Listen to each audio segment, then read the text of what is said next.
Bismillahirrahmanirrahim. Assalamu alaikum dear students. My name is Aisha Salim. I hope you all are fine and doing well. Dear students, हमारा आज का topic है evolution of plants. आज के lecture में हम different examples के ज़रिए समझेंगे कि प्लांट डिफरेंट इकोलॉजीज़ में किस तरह सर्वाइव करता है, like in desert, Antarctica and in Himalayan regions. तो बेटा अपने लेक्चर का आगाज़ करते हैं हम एक एक्टिविटी के ज़रिए। आप इन इमेजेस को देखिए और मुझे बताइए कि आखिर किन स्ट्रक्चर्स की मदद से प्लांट इतनी हार्श कंडीशंस में भी सर्वाइव करेगा। वेरी गुड बेटा, हमारे पास हर प्लांट में, चाहे वो डेजर्ट रीजन हो, चाहे वो हिमालयाज हो या फिर एंटार्क्टिक रीजन हो, हमारे पास प्लांट जिस भी रीजन में मौजूद होगा उसी हिसाब से उसका स्ट्रक्चर इवॉल्व होगा ताकि वो बेस्ट तरीके से सर्वाइव कर सके। अगर हम अपनी डेजर्ट प्लांट्स में देखें तो डियर स्टूडेंट्स, हमारे पास डेजर्ट प्लांट्स में लीव्स स्पाइन्स की फॉर्म में होते हैं। ये कांटों की तरह का स्ट्रक्चर होता है जिसकी मदद से ये मैक्सिमम वाटर लॉस को रिड्यूस कर सकते हैं। उसके अलावा इनकी रूट्स किसी नेटवर्क की तरह फैली होती हैं जो उनको मैक्सिमम वाटर की एब्जॉर्प्शन में मदद देती हैं। मज़ीद अगर हम स्टेम की तरफ देखें तो डियर स्टूडेंट्स, हमारे पास इनकी स्टेम थिक और फ्लैशी होती है जो कि पानी को स्टोर करने का काम करती है और इस स्ट्रक्चर की मदद से ये प्लांट्स शदीद गर्मी में डेजर्ट एरियाज में भी आराम से सर्वाइव कर लेते हैं। अगर हम अपने सेकंड प्लांट की तरफ देखें तो बेटा हमारे पास वो प्लांट जो हिमालयाज में मौजूद होते हैं, उनकी लीफ पर गौर करें तो नीडल लाइक शेप होगी, जिस तरह सुई की तरह का स्ट्रक्चर होता है और ये स्ट्रक्चर इनको मदद देता है कि ये पानी के लॉस को कम से कम कर दें। मज़ीद अगर स्नो एक्यूमुलेशन है तो उसको प्रिवेंट करते हैं, बर्फ़ को लीव्स के ऊपर जमने नहीं देते। और स्टेम की बात करें तो हमारे पास स्टेम थिक होगी जो कि इंसुलेशन प्रोवाइड करती है, मज़ीद इस प्लांट को सपोर्ट करेगी। थर्ड, अगर हम रूट पे देखें तो हमारे पास रूट डीप होती हैं, ज़मीन के अंदर तक फैली होती हैं, जिनकी मदद से ये पानी को एब्जॉर्ब करते हैं।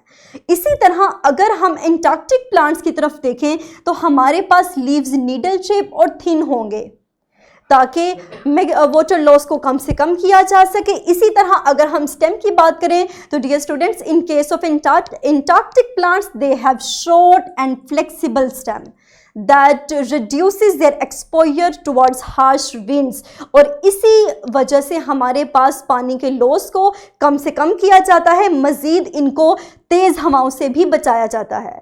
बेटा लास्ट पे अगर हम इनकी रूट्स के ऊपर देखें तो हमारे पास इनकी रूट्स भी इनके पास डीप रूट सिस्टम होता है। अगेन ये रूट सिस्टम इनकी मदद करता है कि ये मैक्सिमम पानी को एब्जॉर्ब कर सकें।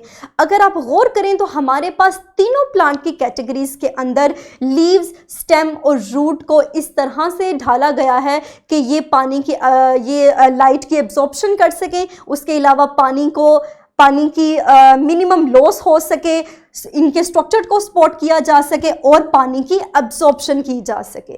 तो डियर स्टूडेंट्स, ये थे हमारे 3 प्लांट्स जिनके अडाप्टेशंस को हमने स्टडी किया। मज़ीद हम अपने लेक्चर के अंदर अपने चैप्टर को रिवाइज करेंगे। तो बेटा हमने अपने चैप्टर में सबसे पहले प्लांट के ऑर्गन सिस्टम के बारे में सीखा था। हमने कहा था कि हमारे पास 2 ऑर्गन सिस्टम्स हैं, that are root system and shoot system. उसके बाद हमने इनके ऑर्गन्स को स्टडी किया, रूट, स्टेम एंड लीव्स, और इनके स्ट्रक्चर के बारे में पढ़ा। हमने सीखा कि एपिडर्मिस हमें प्रोटेक्शन प्रोवाइड करेगी जबकि कॉर्टेक्स स्टोरेज या फिर कंडक्शन प्रोवाइड करता है, और मेसोफियल सेल्स लीव्स के केस में वो जगह है जहाँ पे फोटोसिंथेसिस होती है ताकि फूड की मैन्युफैक्चरिंग हो सके। मज़ीद हमने वेस्कुलर बंडल्स के बारे में सीखा कि ये वो टिश्यूज़ हैं जो कि फूड की या वाटर की कंडक्शन करवाते हैं प्लांट के हर हिस्से में। हमने प्लांट की 3 मेन टाइप्स टिश्यूज़ की डिस्कस की, जिसमें से फर्स्ट हमारे पास डर्मल है, ग्राउंड टिश्यू है एंड वस्कुलर टिश्यू है, और हमने इनके फंक्शन को भी स्टडी किया कि they provide protection, support and transportation. और हमने यहीं से अपने मज़ीद टॉपिक को आगे बढ़ाया और एक लाइफ प्रोसेस को डिस्कस किया, दैट इज़ ट्रांसपोर्टेशन। हमने 2 ट्रांसपोर्टेशंस को डिस्कस किया, first one is water and second one is food. हमने वाटर की ट्रांसपोर्टेशन को ट्रांसपायरेशन का नाम दिया दिया, जबकि फूड की ट्रांसपोर्टेशन को हमने ट्रांसलोकेशन का नाम दिया। मजीद हमने जाइलम और फ्लोएम टिश्यूज के स्ट्रक्चर को स्टडी किया और देखा कि किस तरह ये इनका ओवरऑल स्ट्रक्चर इस प्रोसेस को सपोर्ट करता है। उसके बाद बेटा हमने सेकेंड लाइफ प्रोसेस जो कि फोटोसिंथेसिस है उसको डिस्कस किया। हमने सीखा कि प्लांट कार्बन डाइऑक्साइड और वाटर की मौजूदगी में फूड और ऑक्सीजन बनाते हैं और यही ऑक्सीजन हमारे पास इस्तेमाल होती है थर्ड प्रोसेस में, दैट इज रेस्पिरेशन।